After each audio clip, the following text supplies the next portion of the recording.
Mereka membuangku seperti sampah busuk karena tuduhan keji itu. Kini, aku duduk tenang di ruang tunggu rumah sakit dengan rahasia besar di perutku. Karma datang tepat waktu untuk menghancurkan kesombongan mantan suami dan mertuaku hari ini juga. Sebelum cerita dimulai, silakan tulis di kolom komentar dari daerah mana saja teman-teman yang menonton cerita ini. Jangan lupa like dan subscribe agar channel ini makin berkembang dan menyajikan cerita menarik lainnya. Bau obat-obatan yang khas memenuhi rongga hidungku. Aku duduk dengan tenang di kursi tunggu rumah sakit Harapan Bunda. Kursi ini cukup empuk. AC di ruangan ini terasa dingin menyentuh kulitku. Aku mengeratkan jaket tebal yang membalut tubuhku.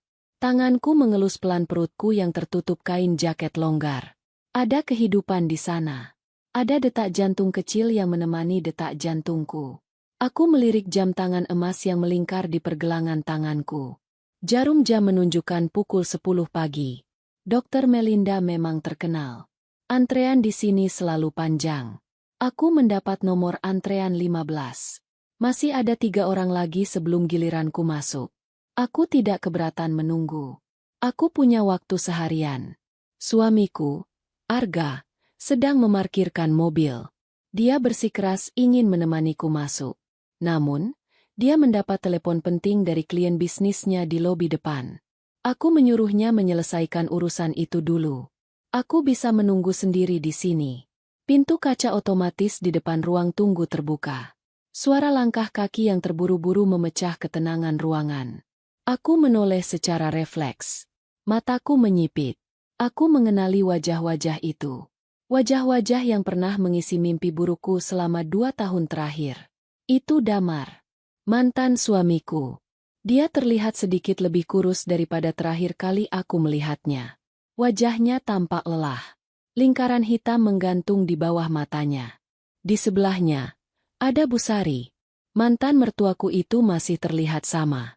Dia memakai baju batik yang warnanya terlalu mencolok. Wajahnya dipenuhi bedak tebal. Bibirnya bergincu merah menyala. Di sisi lain Damar, ada seorang wanita muda. Itu pasti Bella, istri baru Damar. Perut Bella terlihat rata. Dia memakai gaun ketat yang memamerkan lekuk tubuhnya. Wajahnya cantik, tapi terlihat cemas. Dia terus menggigit bibir bawahnya. Tangan kanannya mencengkeram lengan Damar dengan kuat. Mereka berjalan menuju meja resepsionis. Suara Busari terdengar nyaring. Dia selalu berbicara dengan volume tinggi. Dia tidak peduli orang lain merasa terganggu. "Mbak, kami mau daftar. Anak saya mau periksa kandungan," kata Busari dengan nada sombong. Perawat di meja resepsionis tersenyum sopan. "Sudah buat janji sebelumnya, Bu?" "Sudah dong. Atas nama Bella," jawab Busari cepat. Aku mengamati mereka dari kursiku di pojok ruangan. Majalah kesehatan di tanganku hanya menjadi tameng. Hatiku berdesir. Bukan karena rindu. Bukan juga karena cinta. Ada rasa panas yang menjalar di dadaku. Itu rasa sakit hati yang lama terpendam. Luka itu belum sepenuhnya kering. Mereka selesai mendaftar. Mereka berbalik mencari tempat duduk. Kursi di barisan depan sudah penuh.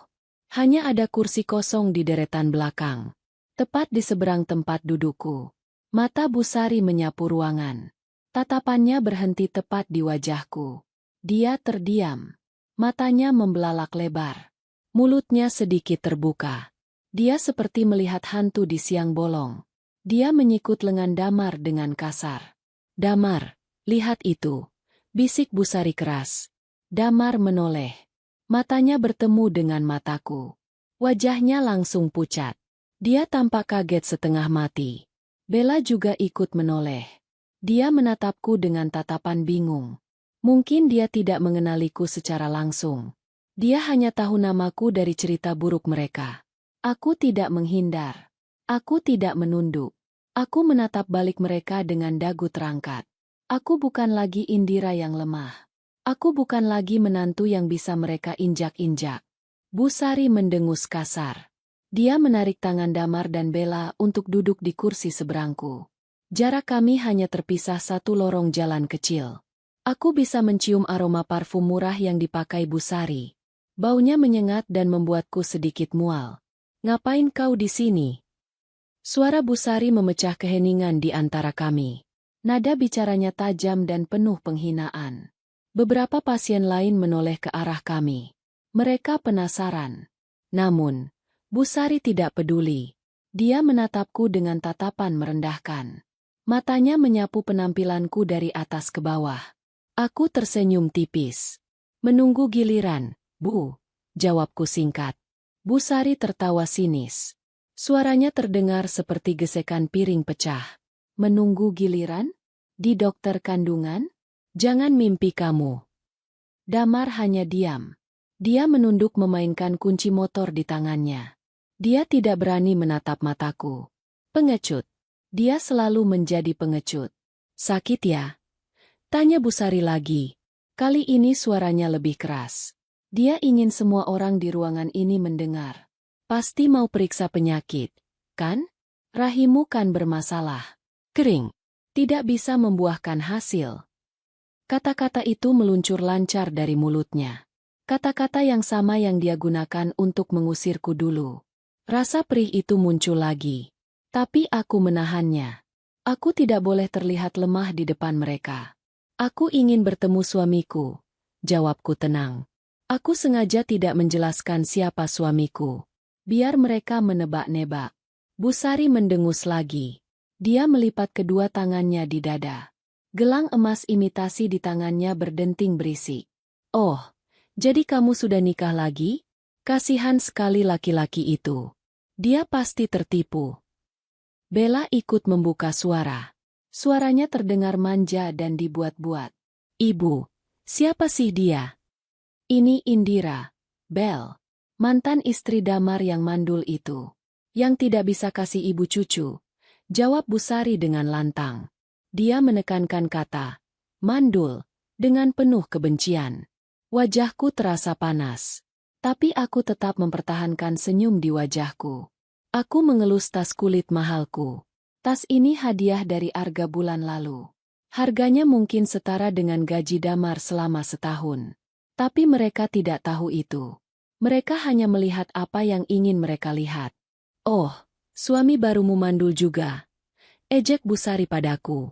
Matanya menatapku mengejek. Makanya kalian kesini? Mau konsultasi karena sama-sama tidak becus. Aku menatap Busari tepat di manik matanya. Hati-hati kalau bicara, Bu. Kadang ucapan itu doa. Halah, jangan sok bijak kamu. Potong Busari. Lihat menantuku ini, Bella.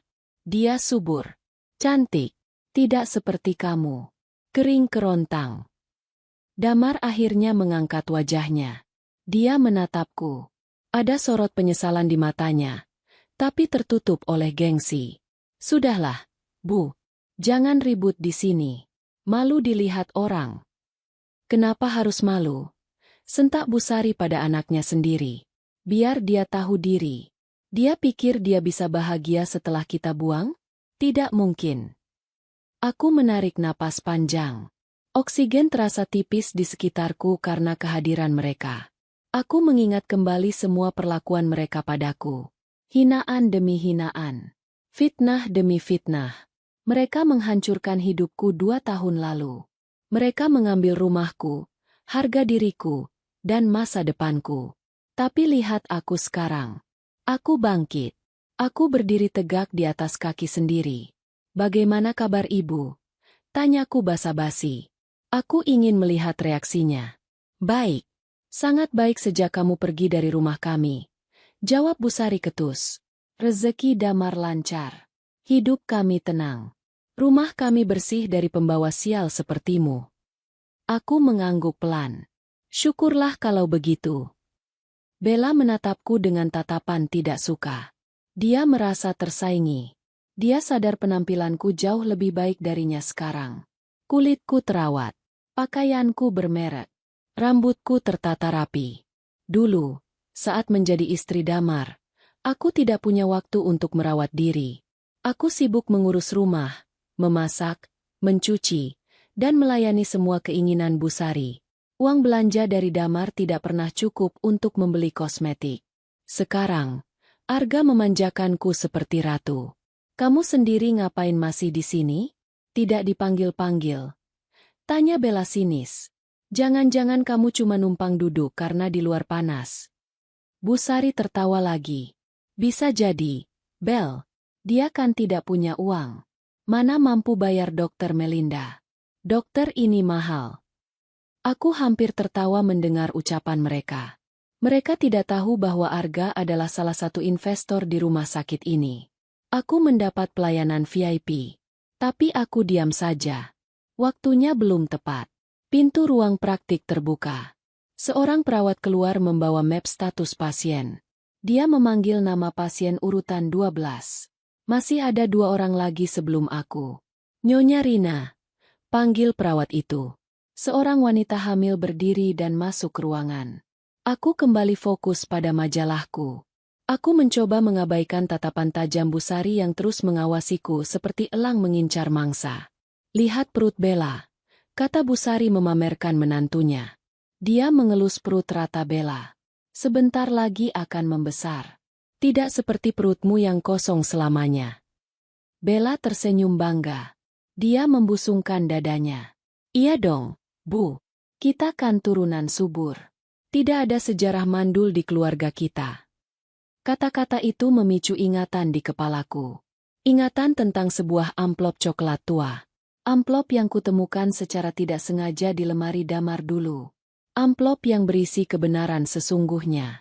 Kebenaran yang mereka tutupi dengan rapat. Aku meraba tasku. Amplop itu ada di sana. Terselip aman di bagian dalam tas. Aku membawanya hari ini sebagai senjata cadangan. Ternyata Tuhan memang merencanakan pertemuan ini. Semoga lancar ya periksanya. Kataku dengan nada tulus yang dibuat-buat. Semoga hasilnya sesuai harapan. Damar menatapku curiga. Dia merasa ada yang aneh dengan sikap tenangku. Biasanya aku akan menangis jika dihina ibunya. Dulu aku sering lari ke kamar mandi untuk menyembunyikan air mata. Tapi hari ini, aku tidak meneteskan air mata sedikit pun. Kamu berubah, Indira, kata Damar tiba-tiba. Suaranya serak. Orang harus berubah untuk bertahan hidup. Damar, jawabku dingin. Kamu terlihat makmur. Lanjut Damar. Matanya melirik sepatu hak tinggiku. Dia tahu merek itu. Dia pernah melihatnya di majalah tapi tidak pernah mampu membelikannya untukku. Berkat doa kalian, jawabku sarkas. Bukankah ibu bilang aku pembawa sial? Setelah aku pergi, sialnya hilang dari hidup kalian, kan? Dan keberuntungan datang ke hidupku. Busari melotot. Dia tidak terima aku menjawab. Jangan sombong kamu. Harta itu titipan. Paling juga hasil hutang suami barumu. Atau kamu jadi simpanan om-om. Tuduhan itu sangat kotor. Tapi aku tidak marah. Aku justru merasa kasihan. Hati Busari begitu hitam. Dia tidak bisa melihat orang lain bahagia. Terserah ibu mau bicara apa, kataku santai. Waktu akan membuktikan semuanya. Suasana semakin tegang. Damar gelisah di kursinya. Dia terus melihat jam dinding. Dia tampak ingin segera pergi dari situasi ini. Tapi Busari justru menikmati momen ini. Dia merasa menang karena berhasil menghinaku di depan umum. Dia merasa di atas angin. Aku merasakan getaran di saku jaketku. Ponselku berbunyi. Ada pesan masuk dari Arga. Sayang, urusanku sudah selesai. Aku menuju ke sana. Tunggu sebentar ya. Aku tersenyum membaca pesan itu. Arga akan segera datang. Pertunjukan sesungguhnya akan segera dimulai. Aku menatap Damar dan Busari bergantian. Nikmatilah tawa kalian sekarang. Karena sebentar lagi, tawa itu akan berubah menjadi tangisan penyesalan. Aku bersandar nyaman di kursi. Menunggu waktu bermainnya takdir. Ingatanku melayang mundur. Waktu seolah berputar ke belakang. 2 tahun yang lalu. Hari itu hujan turun sangat deras. Petir menyambar-nyambar di langit sore. Suara guntur bergemuruh seakan mewakili perasaanku saat itu. Aku berdiri di ruang tengah rumah kontrakan kami. Rumah yang sempit dan lembab. Dindingnya bercat putih yang mulai mengelupas. Di lantai, Berserakan baju-bajuku. Koper tuaku terbuka lebar. Bu Sari berdiri di depanku dengan wajah merah padam. Tangannya menunjuk-nunjuk wajahku. "Keluar kamu!" teriak Bu Sari. Suaranya mengalahkan suara hujan di luar. "Kami tidak butuh istri yang tidak berguna. 2 tahun menikah, perutmu tetap kempes. Kamu cuma beban buat anakku." Aku menangis sesenggukan. Air mata membasahi pipiku. "Bu, tolong beri Indira waktu. Dokter bilang kita masih bisa usaha. Kita belum coba program hamil yang intensif." "Usaha apa lagi?" bentak Bu Sari. Dia melempar sebuah bantal ke arahku. Bantal itu mengenai wajahku. Tapi lebih sakit hatiku. Uang Damar habis cuma buat kasih makan kamu. Buat bayar kontrakan ini. Kalau kamu hamil, ada alasannya Damar kerja keras. Tapi ini, nol besar. Aku menoleh ke arah Damar. Suamiku itu duduk di sofa usang di pojok ruangan. Dia merokok dengan santai. Asap rokok mengepul di sekelilingnya. Dia sama sekali tidak membelaku. Dia diam saja melihat ibunya mengamuk. "Mas, tolong bicara sama ibu," pintaku memohon. "Jangan usir aku, Mas. Aku mau tinggal di mana?" Damar membuang puntung rokoknya ke lantai. Dia menginjaknya sampai mati. Dia menatapku dengan tatapan kosong.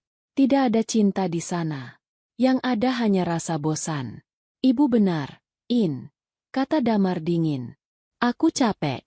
Aku ingin punya keturunan. Teman-temanku semua sudah punya anak. Cuma aku yang belum. Aku malu. Tapi itu bukan salahku sepenuhnya. Mas, kita belum periksa lengkap." "Belaku.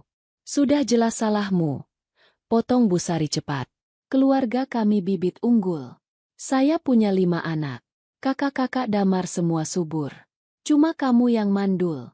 Dasar wanita cacat." Kata cacat itu menusuk jantungku. Aku meremas ujung bajuku. Aku tidak punya siapa-siapa di kota ini. Orang tuaku di kampung sudah meninggal. Aku merantau ikut Damar setelah menikah. Aku mengabdi padanya. Aku berhenti kerja karena permintaan Damar. Sekarang, dia membuangku begitu saja. Tiba-tiba pintu kamar terbuka. Damar masuk ke dalam dan keluar membawa sisa barang-barangku. Dia melempar tas kosmetik dan sepatu kerjaku ke arah koper. "Bereskan barangmu sekarang. Aku kasih waktu 10 menit. Perintah Damar." Aku terisak. "Mas, ini malam hari. Hujan deras. Tega kamu, Mas. Jangan drama." Bu Sari menarik tanganku kasar. Dia menyeretku mendekati koper. "Cepat kemas, atau saya bakar semua bajumu ini." Dengan tangan gemetar, aku mulai memasukkan baju-bajuku ke dalam koper. Aku melipatnya asal-asalan. Air mataku menetes di atas kain baju. Aku melihat foto pernikahan kami yang terpajang di dinding.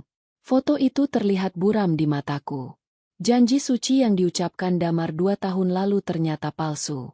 Dalam sakit dan sehat, dia berjanji setia. Nyatanya, saat diuji dengan masalah keturunan, dia menyerah.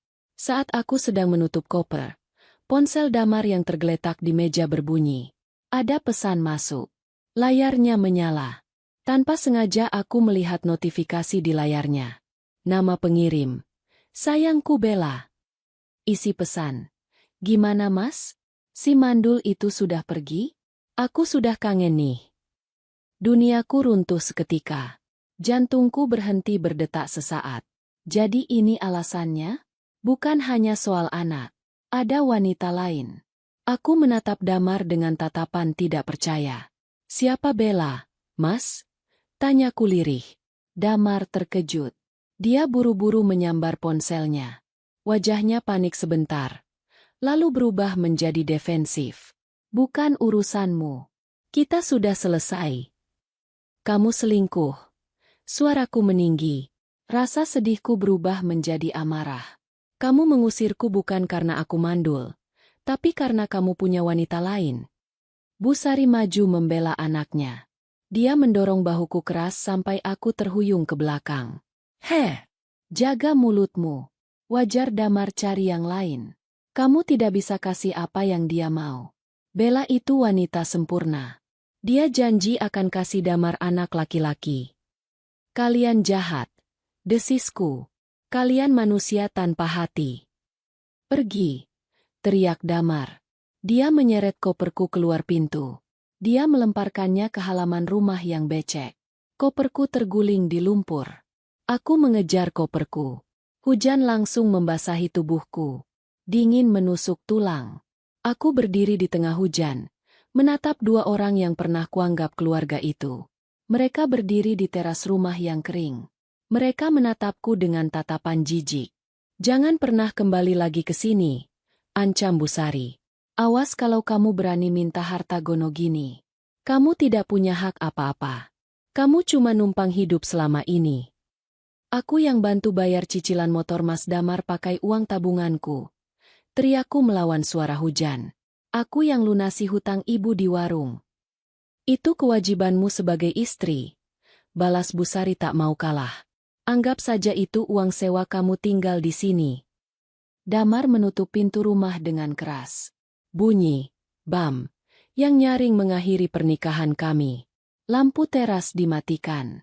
Mereka membiarkanku dalam kegelapan. Aku sendirian. Basah kuyup. Kedinginan. Di saku celanaku hanya ada dompet tipis berisi uang Rp50.000. Tidak cukup untuk sewa hotel. Tidak cukup untuk tiket pulang kampung. Aku menyeret koperku yang berat karena lumpur. Rodanya macet. Aku harus mengangkatnya setengah menyeret. Aku berjalan menyusuri gang sempit itu. Tetangga mungkin mendengar keributan kami. Tapi tidak ada yang keluar. Mereka tidak mau ikut campur urusan rumah tangga orang. Aku berjalan tanpa tujuan menuju jalan raya. Air mataku menyatu dengan air hujan. Aku merasa sangat rendah. Sangat tidak berharga. Malam itu, aku berteduh di halte bus yang sepi. Aku duduk meringkuk memeluk lutut di atas bangku besi yang dingin. Tubuhku menggigil hebat. Gigiku gemeretak. Aku menatap jalanan yang kosong. Di saat itulah aku bersumpah. Sumpah di bawah guyuran hujan dan kilatan petir. Aku tidak akan mati konyol di sini. Aku akan bangkit. Aku akan bekerja keras. Aku akan menjadi kaya raya. Dan suatu hari nanti, aku akan berdiri di hadapan mereka lagi. Bukan sebagai Indira yang lemah dan miskin. Tapi sebagai Indira yang kuat dan tak terkalahkan. Aku akan membuat mereka menyesali setiap detik perlakuan mereka malam ini. Malam itu menjadi titik balik hidupku. Rasa sakit itu menjadi bahan bakar. Kebencian itu menjadi motivasi. Aku tidak tahu bagaimana caranya. Tapi aku yakin Tuhan tidak tidur. Dia melihat air mata orang yang teraniaya. Dan benar saja. Takdir membawaku bertemu Arga 6 bulan kemudian. Saat aku bekerja sebagai pelayan di sebuah restoran, Arga melihat kegigihanku. Dia melihat ketulusanku. Dia tidak peduli dengan masa laluku. Dia mengangkat derajatku. Dia menyembuhkan lukaku. Kembali ke masa kini. Ruang tunggu rumah sakit yang dingin. Bayangan malam hujan itu perlahan memudar. Digantikan oleh wajah nyata Damar dan Busari di hadapanku. Mereka tidak tahu betapa kerasnya perjuanganku untuk sampai di titik ini.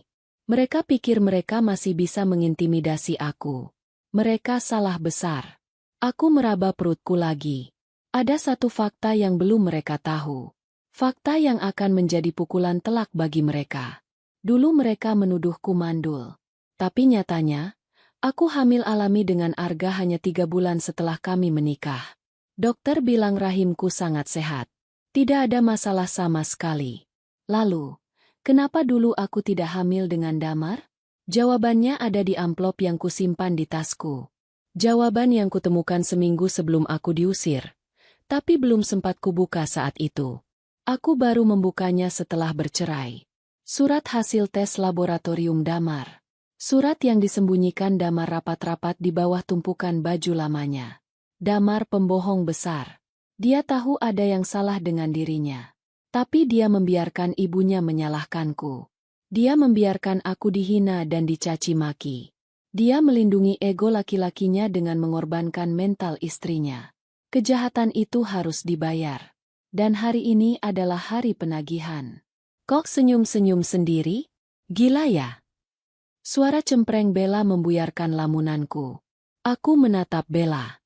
Kasihan dia. Dia tidak tahu apa yang dia hadapi. Dia bangga merebut barang rongsokan dari tanganku. Aku hanya sedang mengingat masa lalu. Bella, jawabku tenang. Masa lalu yang mengajarkan aku untuk membedakan mana berlian, mana kerikil. Maksudmu suamiku kerikil? Tanya Bella marah. Bukan aku yang bilang, loh. Jawabku sambil mengangkat bahu. Bu Sari hendak memarahiku lagi. Tapi suara perawat menginterupsi. Nyonya Bella. Panggil perawat. Bu Sari dan Bella langsung berdiri dengan semangat. Damar ikut berdiri dengan malas. Ayo, Bel. Tunjukkan sama dia kalau kita bisa punya anak. Kata Bu Sari sambil melirikku sinis. Mereka berjalan menuju pintu ruang periksa. Sebelum masuk, Damar menoleh ke belakang sekali lagi. Dia menatapku. Ada rasa penasaran di matanya. Mungkin dia heran kenapa aku begitu tenang. Mungkin instingnya mengatakan ada bahaya yang mengintai. Aku membalas tatapannya dengan senyum misterius. Masuklah, Damar. Masuklah ke ruang penghakimanmu. Dokter Melinda adalah dokter yang jujur. Dia tidak akan menyembunyikan fakta medis demi menjaga perasaanmu. Pintu tertutup. Mereka menghilang di balik pintu putih itu. Aku menghela napas panjang. Babak pertama sudah selesai. Sekarang tinggal menunggu bom waktu meledak. Aku mengeluarkan ponselku. Aku mengirim pesan lagi pada Arga. Mereka sudah masuk. Kamu bisa datang sekarang. Balasannya datang dengan cepat. Siap. Sayang. Aku otwu dari lobi. Aku merapikan bajuku. Aku memoles sedikit lipstik di bibirku agar terlihat lebih segar. Aku harus tampil sempurna saat kemenangan itu tiba. Ini bukan sekadar balas dendam. Ini adalah pembuktian keadilan Tuhan. Udara di dalam ruang tunggu rumah sakit Harapan Bunda masih terasa dingin. Namun pikiranku melayang jauh menembus batas waktu. Aku kembali terseret ke sebuah ingatan 3 bulan sebelum malam pengusiran itu terjadi. Hari itu adalah hari Minggu yang panas. Matahari bersinar terik, seolah ingin membakar atap seng rumah kontrakan kami. Saat itu, aku sedang melakukan rutinitas mingguanku sebagai istri yang berbakti namun tak pernah dihargai. Bu Sari sedang pergi ke acara arisan sosialita di rumah temannya, memamerkan perhiasan yang dibeli dari uang bonus tahunan Damar. Damar sendiri sedang pergi memancing dengan teman-temannya. Aku sendirian di rumah, ditemani tumpukan cucian kotor dan debu yang sepertinya tidak pernah habis. Aku ingat betul rasa lelah yang menjalar di punggungku saat menyapu kolong tempat tidur di kamar utama. Kamar itu adalah wilayah kekuasaan Damar. Dia selalu melarangku menyentuh lemari pribadinya yang terkunci. Katanya, itu privasi. Katanya, isinya hanya dokumen pekerjaan rahasia yang tidak boleh diacak-acak oleh orang awam sepertiku. Aku yang bodoh dan patuh hanya menuruti perintah itu tanpa banyak bertanya. Namun, hari itu berbeda. Saat aku sedang mengepel lantai di dekat lemari jati tua itu, gagang pelku tidak sengaja menyenggol sebuah vas bunga kecil di atas meja rias. Vas itu jatuh dan pecah berkeping-keping. Aku panik. Jantungku berdegup kencang. Bu Sari pasti akan mengamuk jika tahu vas kesayangannya pecah. Aku buru-buru memunguti pecahan keramik itu. Saat aku membungkuk untuk mengambil serpihan terkecil di bawah lemari, mataku menangkap kilauan logam. Itu sebuah kunci kecil. Kunci itu terselip di celah antara kaki lemari dan lantai ubin yang retak. Rupanya kunci itu jatuh dan Damar tidak menyadarinya. Rasa penasaran tiba-tiba menyelinap di hatiku. Setan atau malaikat, entah siapa yang berbisik, mendorongku untuk mengambil kunci itu. Aku tahu ini salah. Aku tahu aku melanggar privasi suamiku. Tapi, ada dorongan kuat yang mengatakan bahwa ada sesuatu yang harus aku ketahui di dalam sana. Dengan tangan gemetar, aku memungut kunci itu. Aku menoleh ke arah pintu kamar, memastikan tidak ada orang yang datang. Rumah sepi. Hanya suara kipas angin tua yang berputar berisik. Aku berdiri dan mencocokkan kunci itu ke lubang kunci laci paling bawah lemari Damar. Klik. Suara kunci terbuka terdengar nyaring di telingaku. Aku menarik laci itu perlahan. Bau kertas tua dan kamper menyeruak keluar. Isinya berantakan. Ada tumpukan slip gaji, buku tabungan lama, dan beberapa foto masa kecil Damar. Aku mengaduk-aduk isinya, mencari apa yang sebenarnya disembunyikan Damar. Awalnya aku tidak menemukan apa-apa yang mencurigakan. Hanya dokumen biasa. Aku hampir menutup laci itu kembali, merasa bersalah karena telah curiga. Namun, saat aku hendak mendorong laci itu, jemariku menyentuh sebuah amplop coklat besar yang diselipkan di bawah alas kertas koran di dasar laci. Amplop itu terlihat berbeda.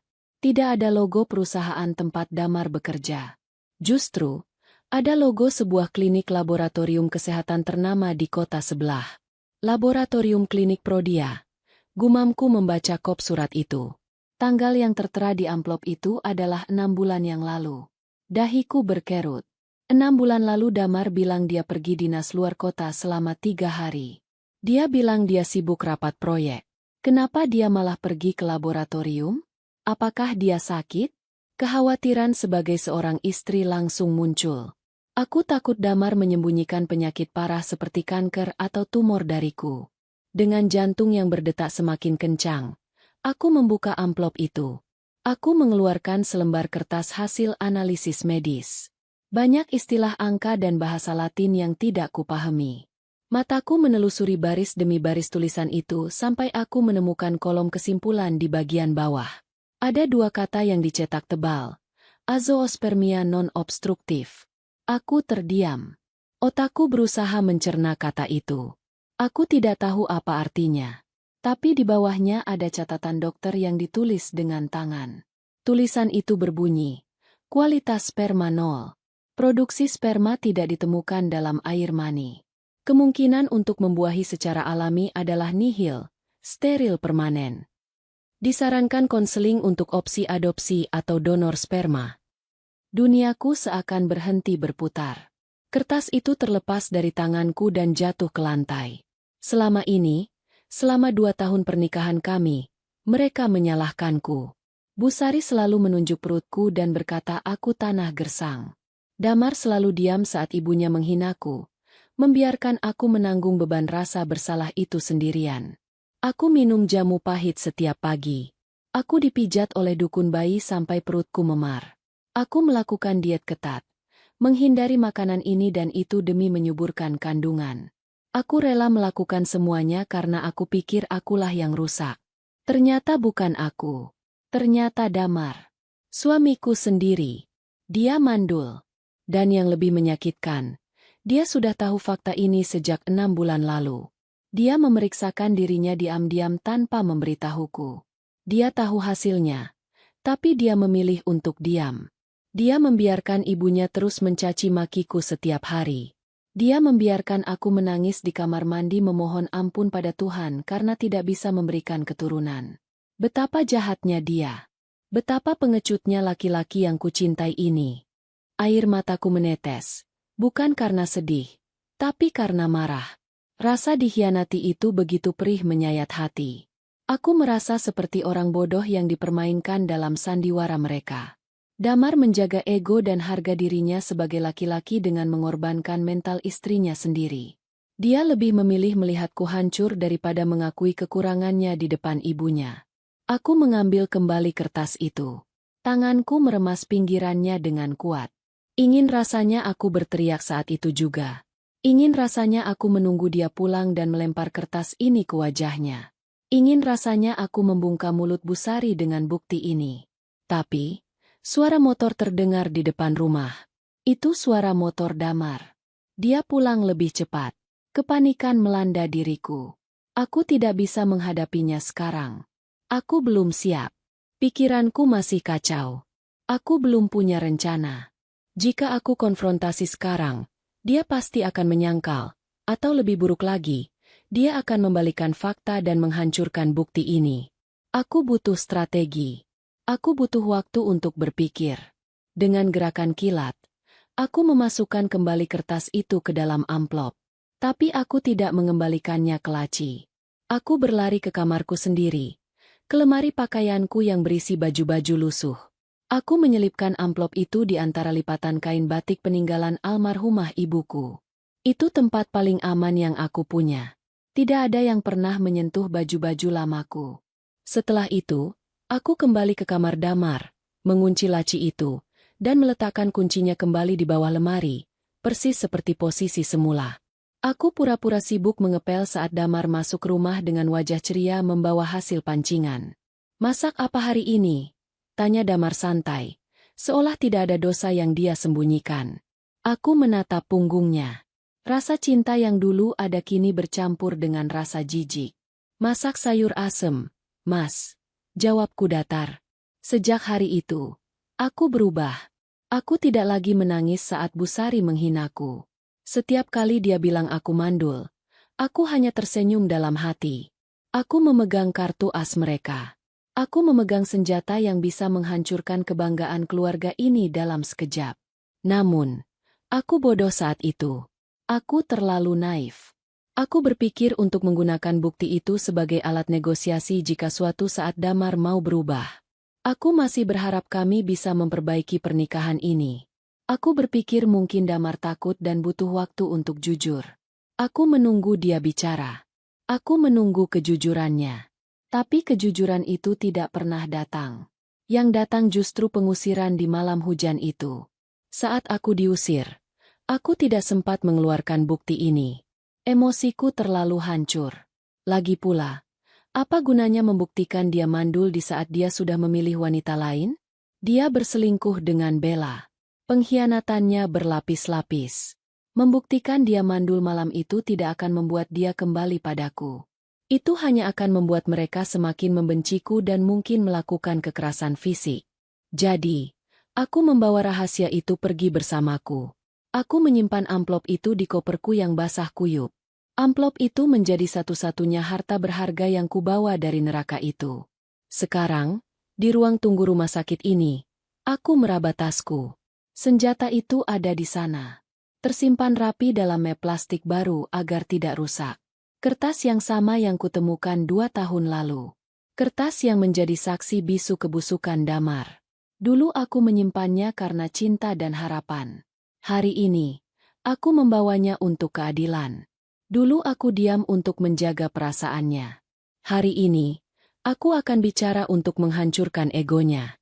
Senjata yang kutemukan di bawah tumpukan debu itu kini siap meledak tepat di wajah mereka. Lamunanku tentang masa lalu perlahan memudar, berganti dengan realitas persiapan yang kulakukan seminggu terakhir ini. Balas dendam ini bukanlah tindakan impulsif. Ini adalah sebuah mahakarya yang kurancang dengan teliti bersama Arga, suamiku yang luar biasa. Semuanya bermula 7 hari yang lalu. Malam itu, aku sedang bersantai di balkon apartemen mewah kami, menikmati teh chamomile hangat. Arga duduk di sampingku, sibuk dengan tabletnya, memeriksa saham. Iseng, aku membuka media sosial menggunakan akun palsu yang memang kubuat khusus untuk memantau kehidupan masa lalu. Di beranda, muncul postingan dari akun Bella. Sebuah foto USG kosong dengan caption yang provokatif. "Bismillah, ikhtiar lagi ke dokter terbaik di kota ini, Dr. Melinda. Semoga bulan depan garis 2. Hempaskan energi negatif dari mantan yang bikin sial. Doakan ya teman-teman." Darahku mendidih membaca tulisan itu. Bella masih saja menyindirku. Padahal aku sudah hilang dari hidup mereka selama 2 tahun. Dia menandai lokasi rumah sakit Harapan Bunda dan menyebutkan tanggal serta jam praktek yang akan dia datangi minggu depan. "Kenapa, sayang? Kok mukanya ditekuk begitu?" tanya Arga lembut. Dia meletakkan tabletnya dan membelai rambutku. Aku menoleh padanya. Arga adalah kebalikan dari Damar. Dia matang, bijaksana, dan sangat protektif. Aku tidak pernah menyembunyikan masa laluku darinya.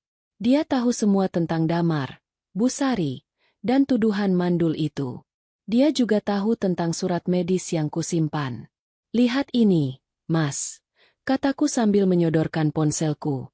Arga membaca postingan itu. Rahangnya mengeras. Dia tidak suka ada orang yang menyakiti istrinya, walau hanya lewat tulisan di dunia maya. Mereka masih belum sadar juga ya? Sudah hidup pas-pasan, sombongnya masih selangit. Mas, mereka mau ke dokter Melinda minggu depan, kataku pelan. Sebuah ide gila mulai tumbuh di kepalaku. Dokter Melinda itu dokter kandungan kita juga, kan? Arga mengangguk. Iya. Kenapa? Kamu mau ganti dokter? Tidak, jawabku cepat. Mataku menatap tajam ke arah Arga. Aku mau jadwal kontrol kehamilanku dimajukan. Aku mau di hari yang sama, jam yang sama dengan mereka. Arga terdiam sejenak. Dia menatapku dalam-dalam, mencoba menyelami isi hatiku. Kamu mau ketemu mereka? Aku mau mengakhiri ini, Mas. Aku mau mereka tahu bahwa aku tidak mandul. Aku mau mereka tahu siapa yang sebenarnya rusak.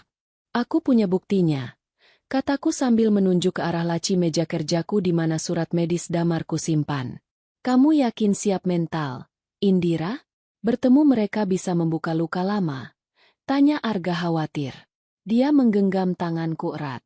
Aku sudah sembuh, Mas. Berkat kamu. Justru karena aku sudah sembuh dan bahagia, aku merasa perlu memberi pelajaran pada mereka. Bukan karena dendam buta, tapi agar mereka berhenti menyebar fitnah. Selama mereka masih berpikir aku mandul, mereka akan terus menjadikan aku kambing hitam atas ketidakbahagiaan mereka. Arga tersenyum bangga. Dia mencium punggung tanganku. Baiklah, kalau itu mau ratuku, aku akan dukung 100%. Kita buat skenario yang cantik. Aku kenal pemilik rumah sakit itu. Kita bisa dapat akses VIP, tapi kita akan masuk lewat pintu reguler biar mereka lihat kita. Malam itu, kami menyusun rencana.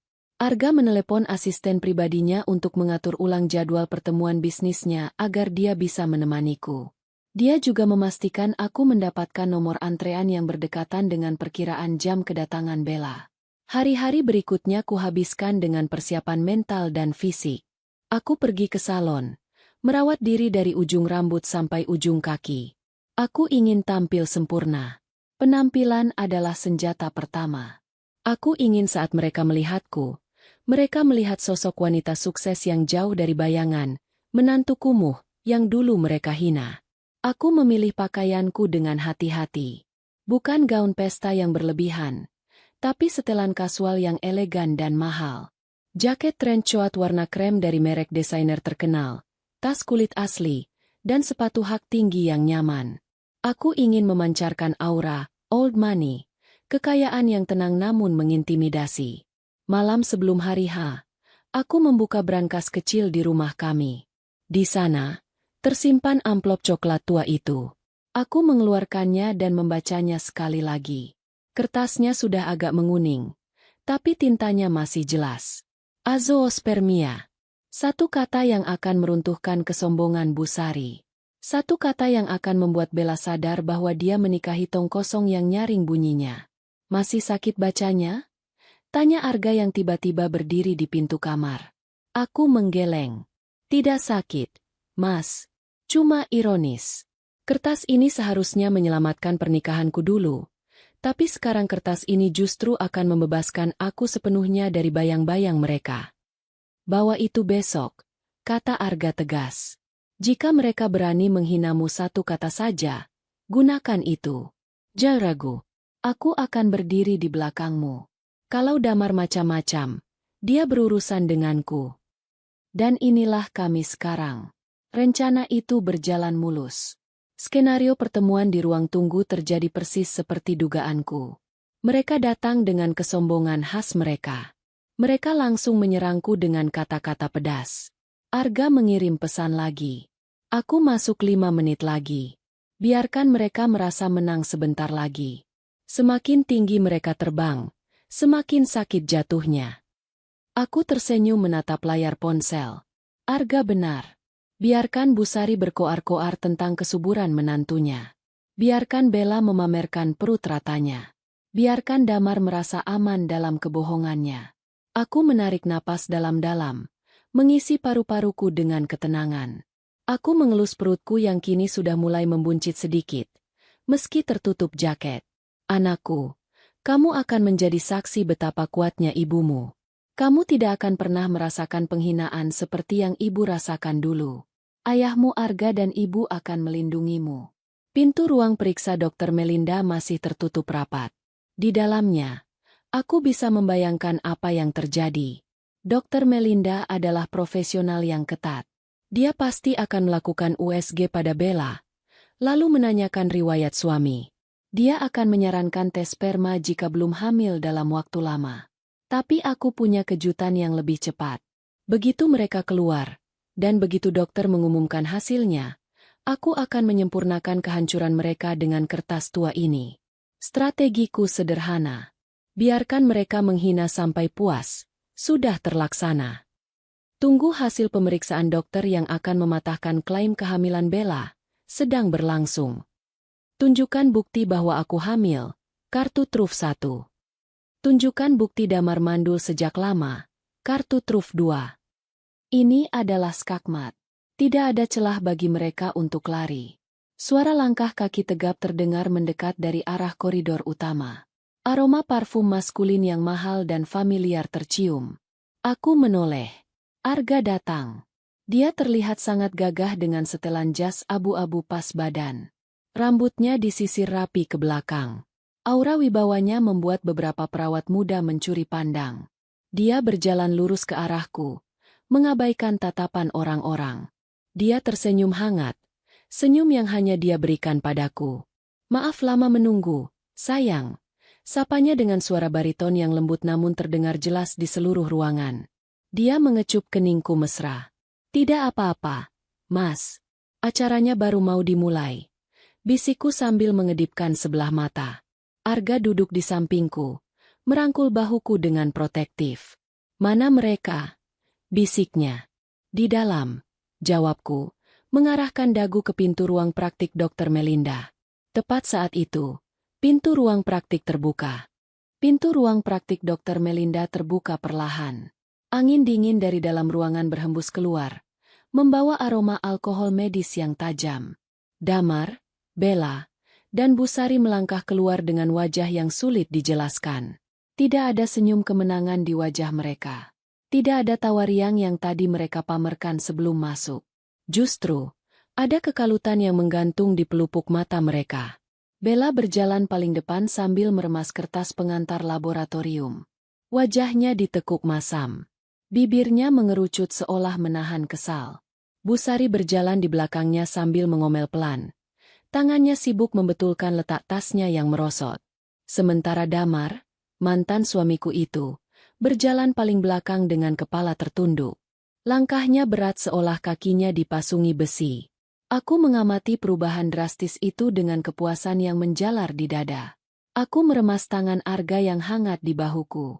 Arga mengerti kodeku. Dia menegakkan punggungnya, menampilkan aura dominan yang tidak bisa diabaikan. Mereka bertiga kembali duduk di kursi deretan depan, tepat di hadapan kami.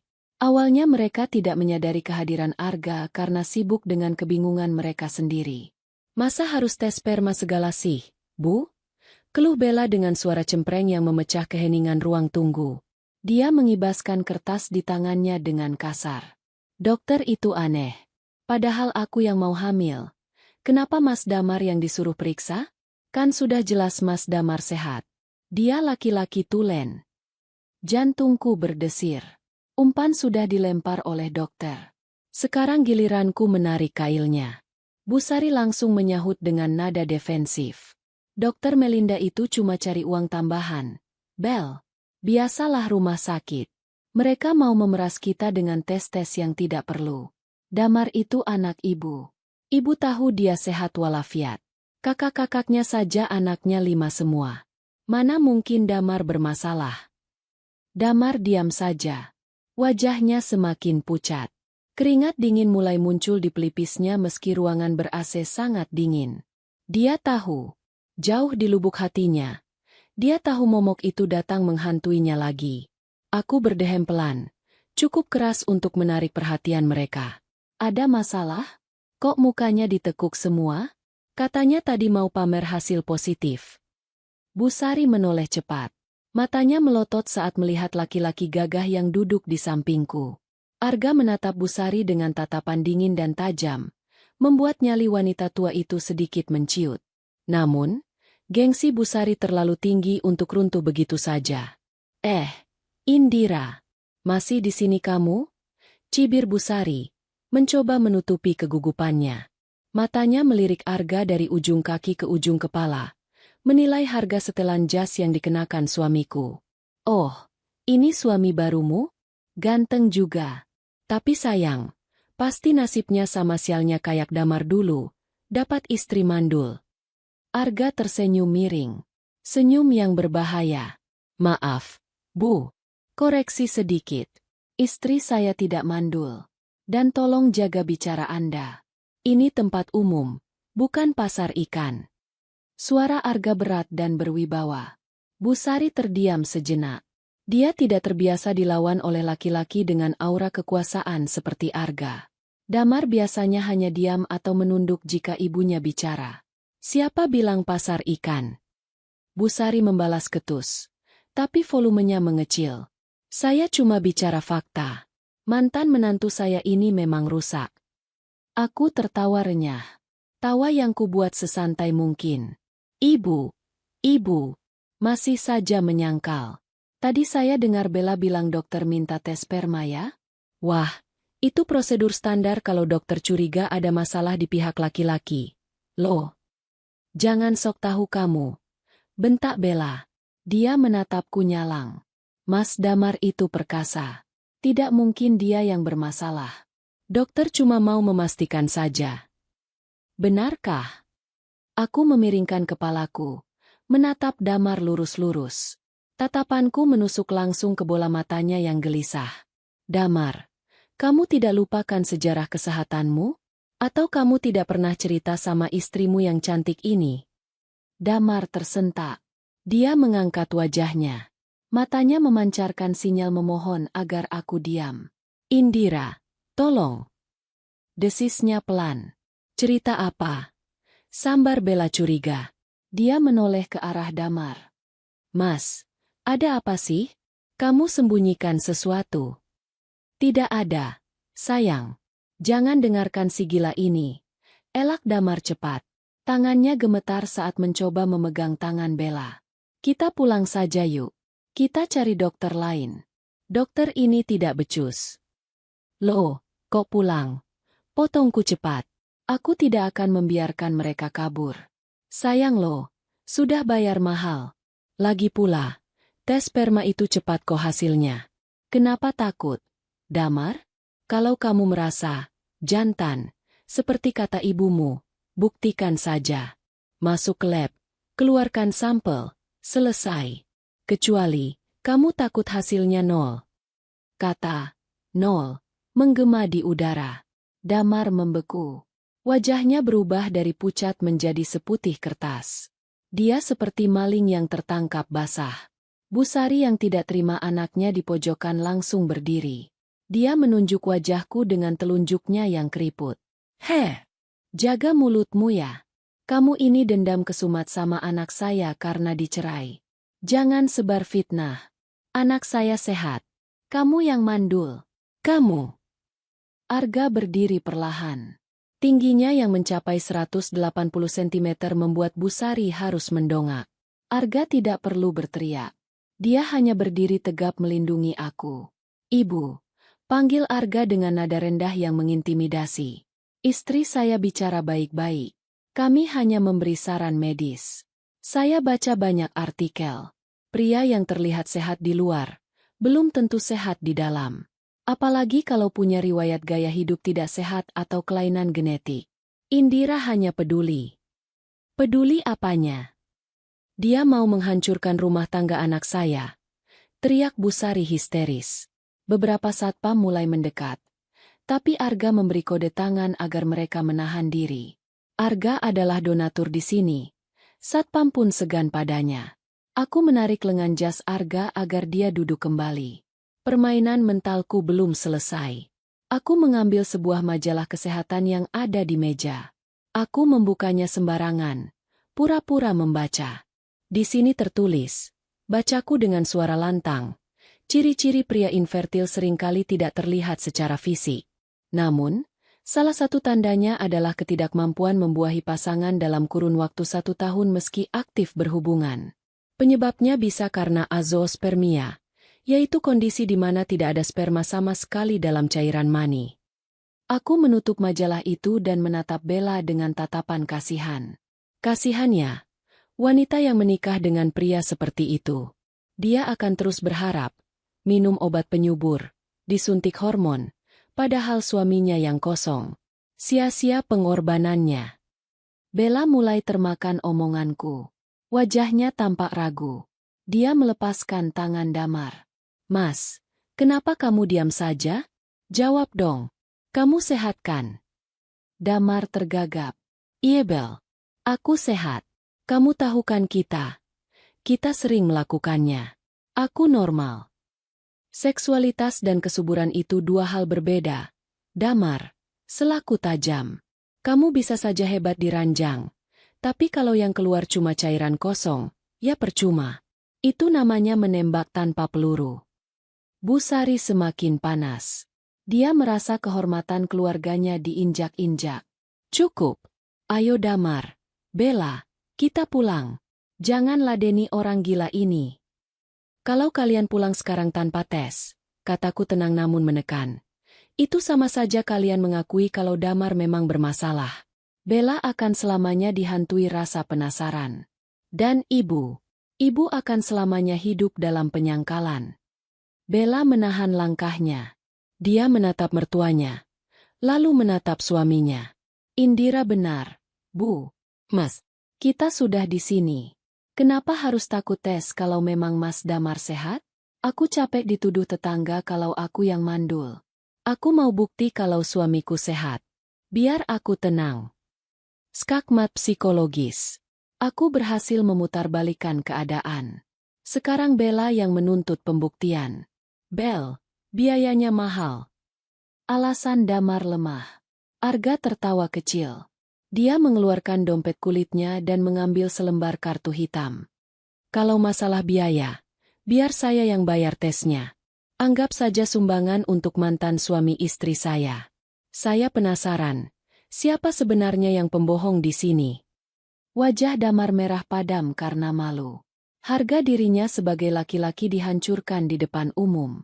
Dia ditraktir tes kesuburan oleh suami baru mantan istrinya. Itu penghinaan tingkat tinggi.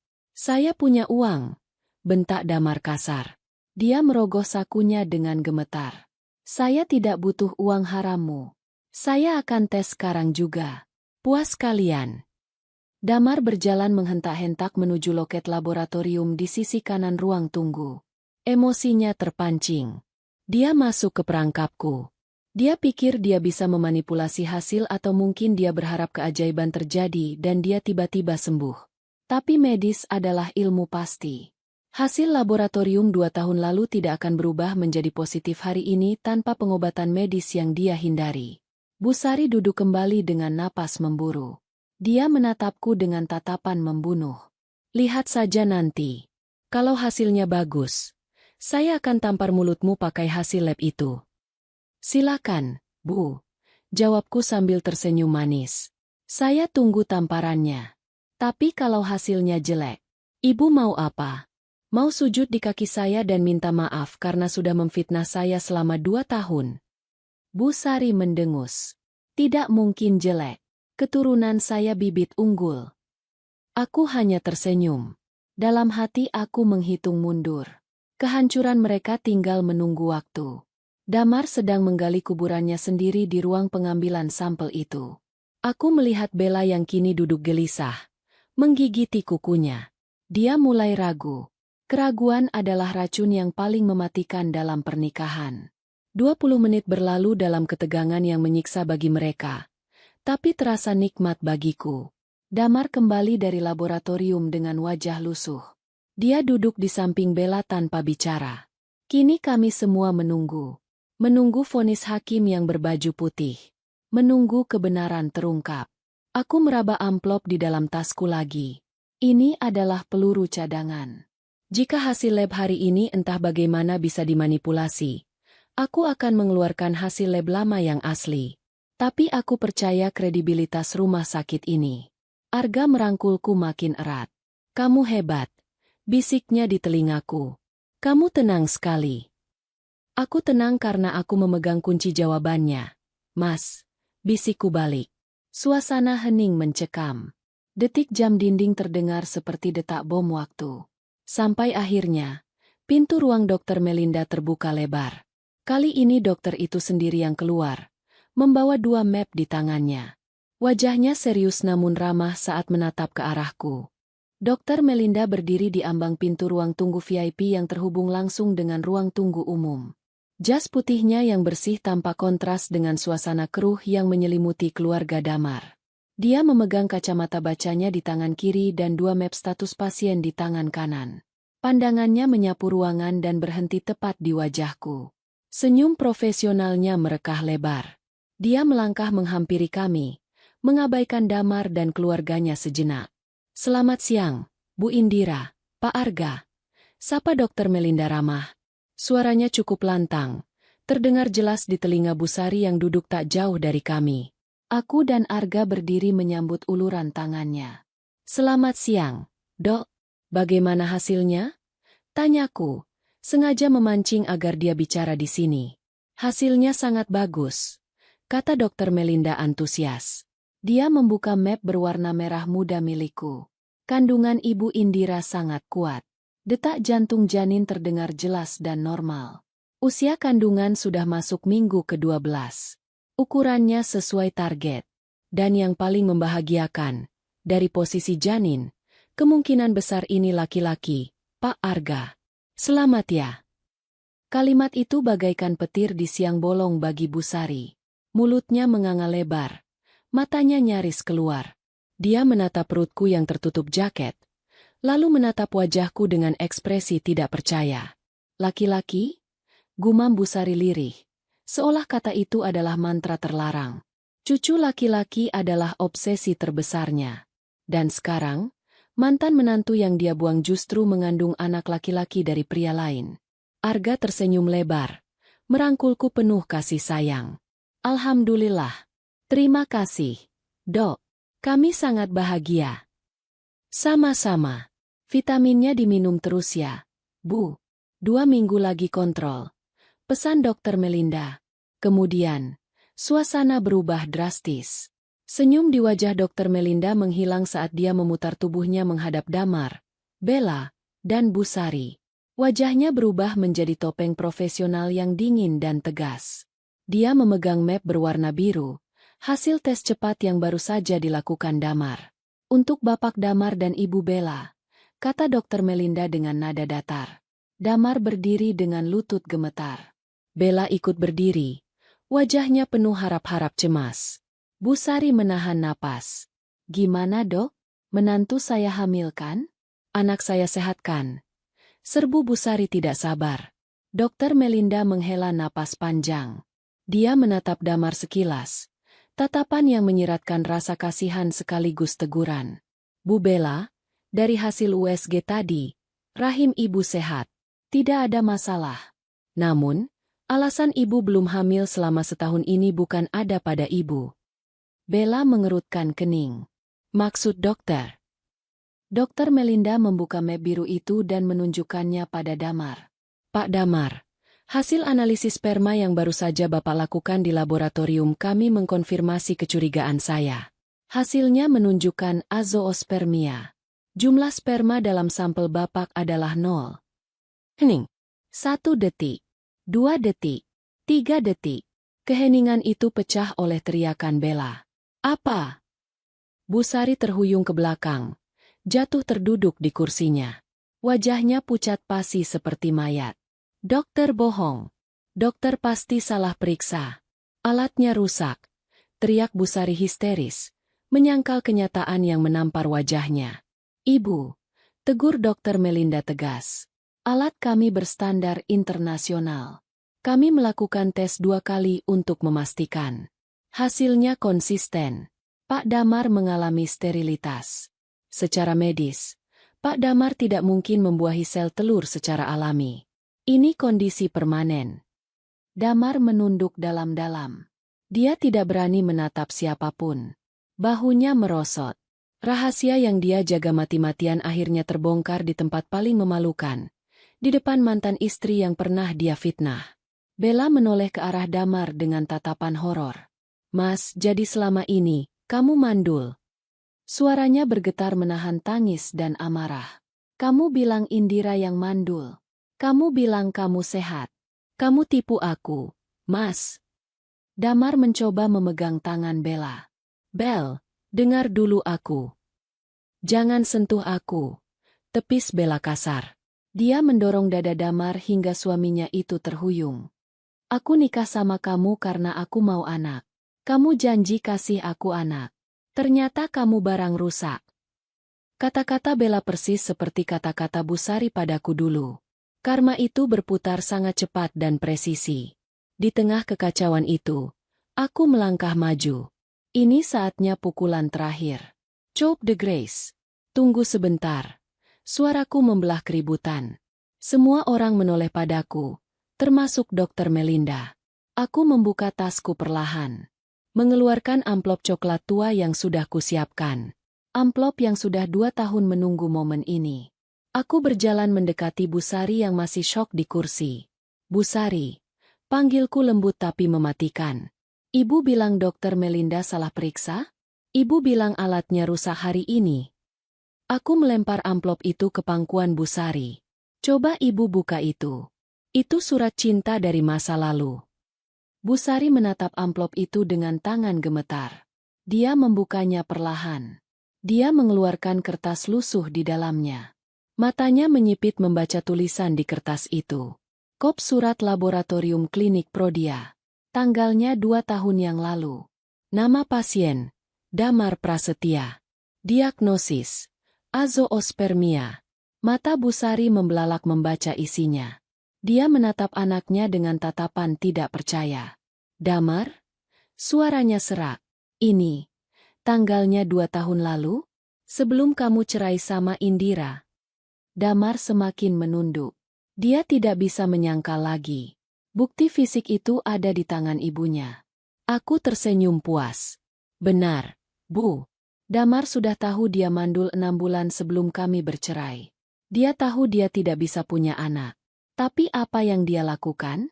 Dia diam saja saat ibu memaki-maki saya setiap hari. Dia diam saja saat ibu mengusir saya di tengah hujan. Dia membiarkan saya menanggung aib kemandulan dia sendirian. Aku menatap Damar dengan tatapan jijik. Kamu bukan cuma mandul fisik, Damar. Kamu juga mandul hati nurani. Bella merebut kertas itu dari tangan Busari. Dia membacanya sekilas lalu berteriak histeris. Dia memukuli dada Damar dengan tas tangannya. Penipu. Kamu penipu. Kamu jebak aku. Kamu tahu kamu mandul tapi kamu nikahi aku. Kamu hancurkan masa mudaku. Keributan itu menarik perhatian seluruh pengunjung rumah sakit. Pasien lain mulai merekam kejadian itu dengan ponsel mereka. Damar hanya bisa pasrah dipukuli istrinya di depan umum.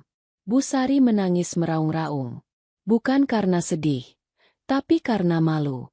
Kebanggaannya hancur lebur. Dia sadar bahwa selama ini dia membuang berlian demi memungut kerikil. Dan kerikil itu ternyata anak kandungnya sendiri. Dia telah mengusir menantu yang baik dan subur demi ego semu.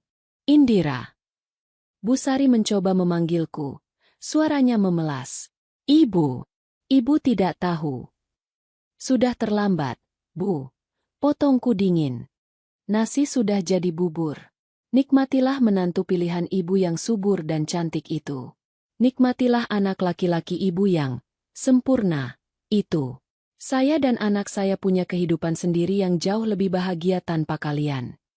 Dr. Melinda menatapku dengan kagum. Dia sepertinya mengerti situasi yang terjadi. Bu Indira, mari saya antar ke kasir VIP. Tidak baik ibu hamil terlalu lama di lingkungan yang penuh stres dan energi negatif. Terima kasih, Dok. Jawabku. Arga merangkul pinggangku. Kami berbalik badan, meninggalkan mereka yang sedang hancur lebur. Di belakangku, aku masih mendengar teriakan Bella yang meminta cerai dan tangisan Busari yang meratapi nasib. Damar? Dia mungkin berharap bumi menelannya saat itu juga. Aku berjalan keluar dari ruang tunggu dengan kepala tegak. Langkahku ringan. Beban 2 tahun yang menghimpit dadaku hilang seketika. Dendamku terbayar lunas. Bukan dengan kekerasan, tapi dengan kebenaran yang telanjang. Saat kami berjalan menuju parkiran, Arga mencium keningku lagi. Puas, sayang. Aku mengelus perutku yang berisi calon pewaris kebahagiaan kami. Sangat puas, Mas. Sekarang, ayo kita makan siang. Anak kita lapar. Cahaya matahari di luar rumah sakit terasa sangat hangat dan cerah, menyambut babak baru kehidupanku yang sesungguhnya. Sementara di dalam sana, badai baru saja dimulai bagi Damar dan keluarganya. Badai yang mereka ciptakan sendiri. Mobil mewah Arga meluncur mulus meninggalkan area rumah sakit. Keheningan di dalam kabin terasa menenangkan, kontras dengan kekacauan yang baru saja kami tinggalkan. Namun, takdir sepertinya belum selesai mempermainkan mereka. Arga tiba-tiba memelankan laju mobil saat kami melewati jalanan menuju perumahan lama tempat aku dan Damar dulu tinggal. Sayang, aku ingin mampir sebentar ke rumah Bu Tejo. Beliau memesan catering untuk acara syukuran cucunya minggu depan. Sekalian aku ingin mengenalkan kamu lagi dalam kondisi yang jauh lebih baik, kata Arga sambil menggenggam tanganku. Bu Tejo adalah tetangga lamaku yang paling baik. Dialah satu-satunya orang yang memberiku makanan diam-diam saat Bu Sari tidak memberiku uang belanja. Aku mengangguk setuju. Boleh, Mas. Aku juga rindu beliau. Namun, saat mobil kami berbelok masuk ke gang perumahan yang sempit itu, jalanan macet total. Banyak motor terparkir sembarangan. Orang-orang berkerumun di tengah jalan. Suara teriakan dan makian terdengar membahana membelah udara siang yang panas. Ada apa itu? Tanya Arga heran. Jantungku berdegup kencang saat menyadari di mana kerumunan itu berpusat. Itu tepat di depan rumah Damar. Rumah kontrakan yang dulu kutinggali, yang kini ditempati Damar, Bu Sari, dan Bella. Arga memarkirkan mobil agak jauh agar tidak tergores. Kami turun dan berjalan mendekat. Kerumunan tetangga langsung memberi jalan saat melihat penampilan kami yang mencolok. Bisik-bisik mulai terdengar. Itu Indira, kan? Ya ampun, cantik sekali dia sekarang. Lihat suaminya, gagah betul. Mobilnya mewah, loh. Aku mengabaikan bisikan itu. Mataku tertuju pada pemandangan di teras rumah. Pemandangan yang sangat memuaskan sekaligus miris. Bella sedang mengamuk. Dia tidak sendirian. Dia membawa 2 orang laki-laki berbadan besar, sepertinya kakaknya. Koper-koper besar sudah tergeletak di halaman. Baju-baju Damar dan Bu Sari berserakan di tanah. Kotor terkena debu jalanan. Keluar kalian semua. Keluar dari rumahku. Teriak Bella histeris. Wajah cantiknya merah padam karena marah dan menangis. Maskaranya luntur menghitamkan pipinya. Bu Sari sedang berlutut di kaki Bella, memegangi ujung gaun menantunya itu. Bella, jangan begini, nak. Kita bicarakan baik-baik. Ini rumah suami kamu juga. Otan. Bella menendang tangan Bu Sari hingga terlepas. Suami. Suami penipu maksud ibu. Dia mandul. Dia cacat. Dan ibu sekongkol menipu saya. Kalian membiarkan saya menikah dengan laki-laki yang tidak bisa kasih keturunan. Demi harta saya kan?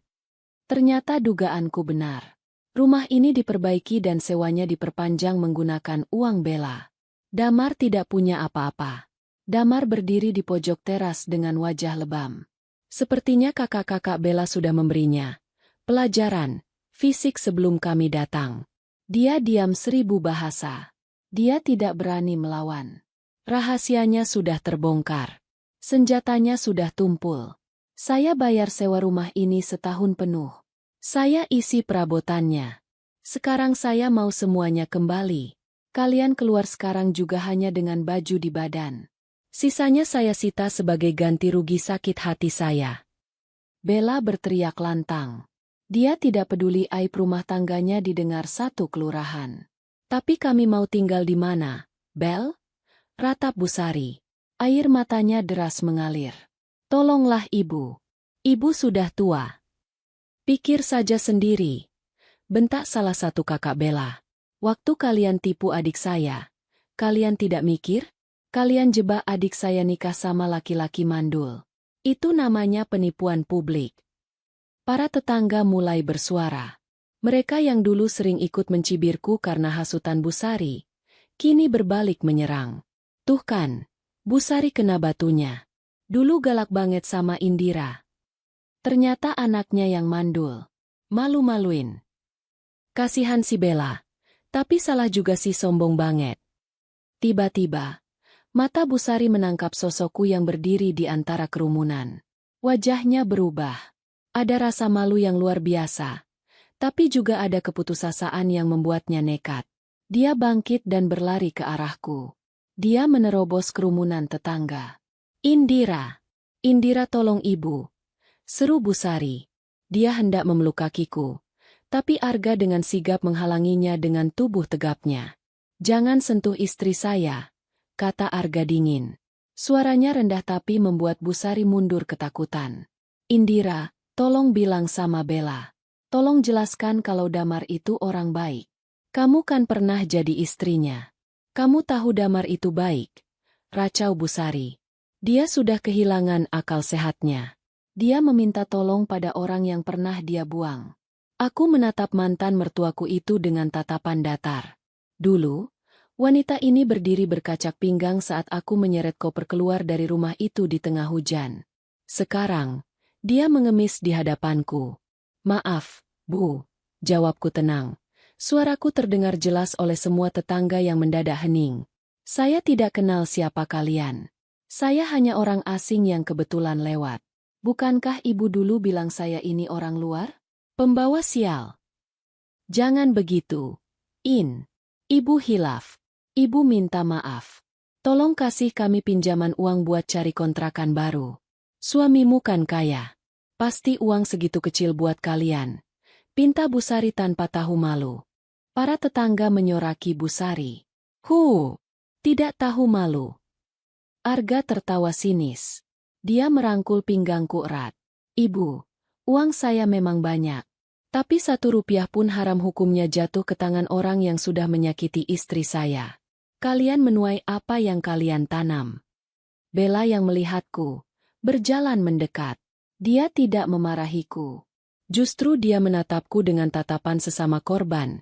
Meski ada gengsi di matanya. Kamu menang, Indira, kata Bella serak. Kamu beruntung bisa lepas dari keluarga parasit ini lebih awal. Saya bodoh baru sadar sekarang. Anggap saja pelajaran mahal, Bella, jawabku singkat. Setidaknya kamu belum punya anak dari dia. Kamu masih bisa mulai lagi. Bella mengangguk kaku. Dia berbalik badan menghadap Damar. Dengar itu Damar. Besok pengacara saya akan kirim surat cerai. Jangan harap dapat 1 sen pun harta gono gini. Saya akan tuntut kamu atas pasal penipuan pernikahan. Damar akhirnya mengangkat wajahnya. Dia menatapku.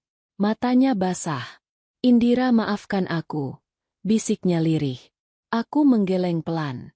Minta maaflah pada Tuhan, Damar. Dan minta maaflah pada ibumu yang sekarang jadi gelandangan karena kebohonganmu. Sebuah mobil patroli polisi datang. Rupanya ada tetangga yang melapor karena takut terjadi keributan fisik lebih parah. 2 orang polisi turun dan mulai menengahi. Mereka meminta Damar dan Bu Sari segera mengemasi barang seperlunya dan meninggalkan rumah itu karena status sewa ada di nama Bella. Aku menyaksikan momen itu. Momen di mana Damar memunguti baju-bajunya yang kotor dari tanah. Momen di mana Bu Sari menangis meraung-raung saat dipaksa keluar dari pagar oleh polisi. Momen di mana para tetangga yang dulu memujanya kini menatapnya dengan jijik. Ini adalah penghakiman publik yang sempurna. Tidak ada yang membela mereka. Tidak ada yang kasihan. Semua topeng kesalehan dan kehormatan yang mereka bangun runtuh seketika. Mereka diusir dari lingkungan itu dengan cara yang paling memalukan. Ditonton oleh semua orang yang mereka kenal. Sudah cukup, Mas. Bisikku pada Arga. Ayo kita pulang. Aku sudah tidak ingin melihat sampah lagi. Arga mengangguk. Kami berbalik menuju mobil. Di belakang kami, Suara tangisan Busari masih terdengar menyayat hati, bersahutan dengan makian Bella. Tapi suara itu makin lama makin mengecil seiring tertutupnya pintu mobil kami yang kedap suara. Di dalam mobil, aku mengelus perutku. Anakku, kamu tidak akan pernah mengenal kakek nenek dan ayah seperti mereka. Kamu aman. Kami melewati Butejo yang berdiri di pinggir jalan. Aku membuka kaca mobil sebentar dan melambaikan tangan. Butejo tersenyum lebar dan mengacungkan jempolnya padaku. Itu adalah tanda kemenangan. Pengakuan dari masa lalu bahwa aku telah berhasil. Langit sore mulai berwarna jingga. Matahari terbenam menjadi latar belakang runtuhnya sebuah keluarga yang sombong, sekaligus menjadi awal dari kedamaian batinku yang seutuhnya. 6 bulan telah berlalu sejak kejadian menggemparkan di rumah sakit dan pengusiran di perumahan itu. Waktu berjalan begitu cepat ketika kita hidup dalam kebahagiaan. Pagi ini, sinar matahari masuk melalui celah gorden sutra di kamar kami. Aku terbangun dengan perasaan yang sangat ringan, meski tubuhku terasa berat. Perutku kini sudah sangat besar. Usia kandunganku memasuki bulan ke-9.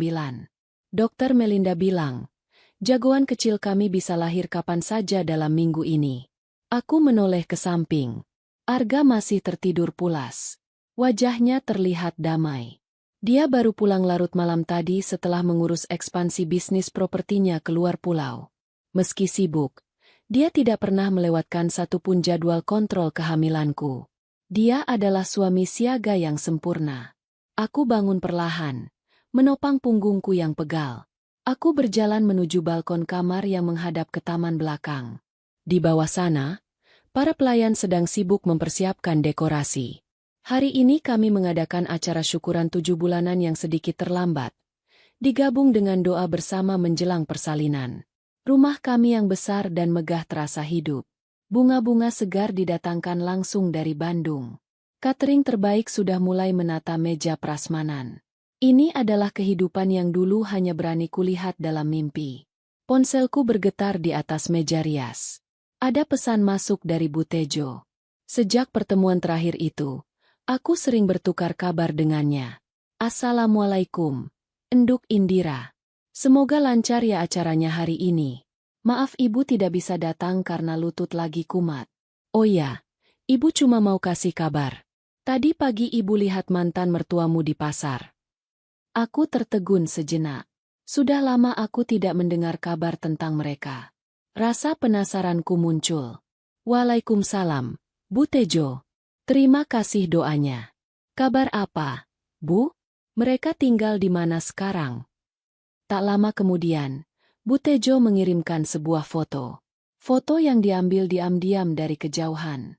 Di foto itu, terlihat seorang wanita tua yang kurus dan berantakan. Rambutnya memutih dan tidak terurus. Dia duduk di pinggir jalan pasar becek, menggelar tikar plastik kecil. Di atas tikar itu ada beberapa ikat sayuran layu dan bumbu dapur eceran.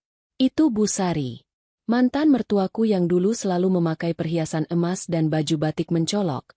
Kini berjualan sayur sisa di pinggir pasar. Wajahnya terlihat tua 10 tahun lebih dari usianya. Tatapannya kosong. Pesan Butejo masuk lagi. Katanya Damar sakit-sakitan. Enduk. Dia kerja serabutan jadi kuli panggul di pasar induk. Tapi sering dipecat karena fisiknya lemah dan sering batuk darah. Bella benar-benar menghabisi mereka. Semua aset disita. Mereka sekarang tinggal di petakan sempit dekat bantaran sungai yang sering banjir. Aku menatap foto itu lama. Ada rasa ngilu di hati. Tapi bukan rasa sakit karena dendam. Itu rasa kasihan pada sesama manusia yang kehilangan arah. Karma telah bekerja dengan cara yang sangat brutal dan teliti. Mereka yang dulu menghina kemiskinanku, kini merasakan kemiskinan yang jauh lebih parah. Mereka yang dulu menghina rahimku, kini hidup tanpa harapan masa depan. Damar, laki-laki yang dulu kupuja, kini menjadi kuli panggul yang sakit-sakitan. Kehormatan yang dia jaga dengan kebohongan, justru menghancurkan hidupnya sendiri. Andai saja dulu dia jujur, mungkin kami bisa mencari solusi bersama. Mungkin kami bisa adopsi anak dan hidup sederhana tapi bahagia. Tapi kesombongan telah menutup mata hatinya. Sedang lihat apa, sayang? Suara Arga mengejutkanku. Dia memelukku dari belakang, meletakkan dagunya di bahuku. Tangannya yang hangat mengelus perut buncitku. Aku memperlihatkan foto itu pada Arga. Arga melihatnya sekilas, lalu menghela napas. Tuhan Maha Adil. Indira, jangan terlalu dipikirkan. Itu jalan hidup yang mereka pilih sendiri. Aku tidak memikirkannya, Mas.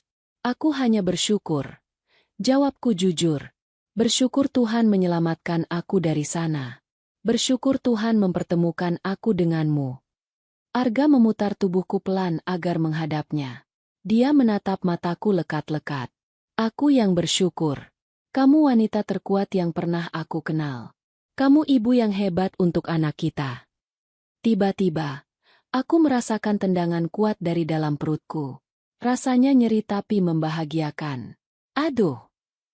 Kenapa? Kontraksi. Arga panik seketika.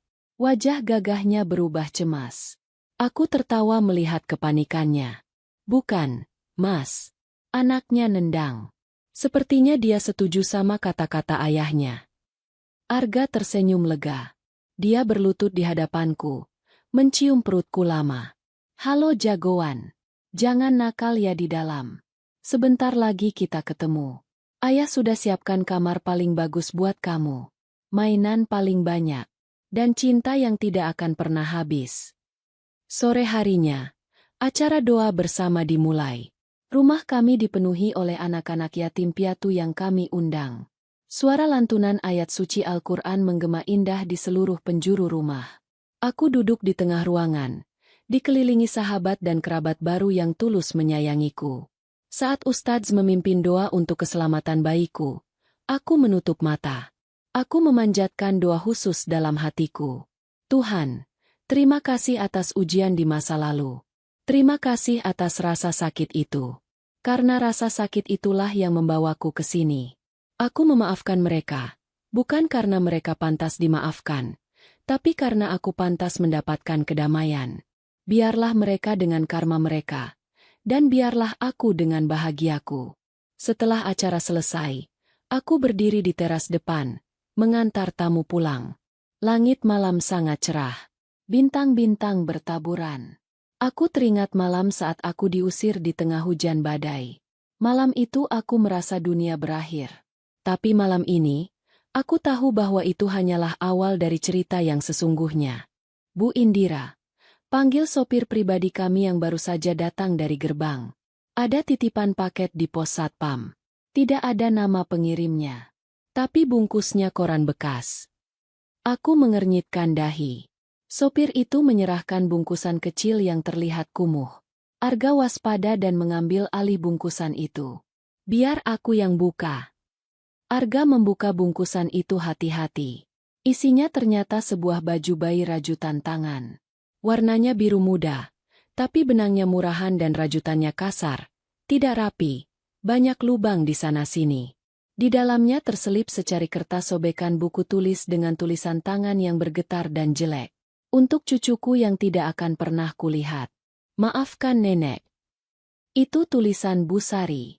Aku terdiam menatap baju bayi itu. Baju yang mungkin dia rajut dengan tangan gemetar di sela-sela jualannya di pasar. Baju yang jauh dari kata layak untuk dipakai anakku.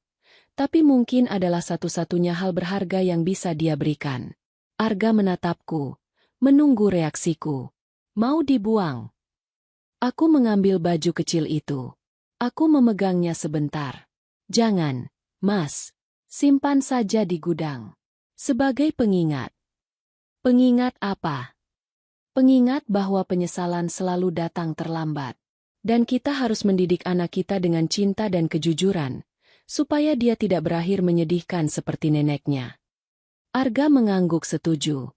Dia merangkulku masuk ke dalam rumah yang hangat. Pintu jati besar itu tertutup, meninggalkan masa lalu yang kelam di luar sana, dalam dinginnya malam. Di dalam sini, hanya ada cahaya, tawa, dan masa depan yang cerah. Ceritaku dengan Damar dan Bu Sari sudah tamat di halaman ini. Buku kehidupanku yang baru-baru saja dimulai, dan kali ini, tintanya adalah tinta emas kebahagiaan.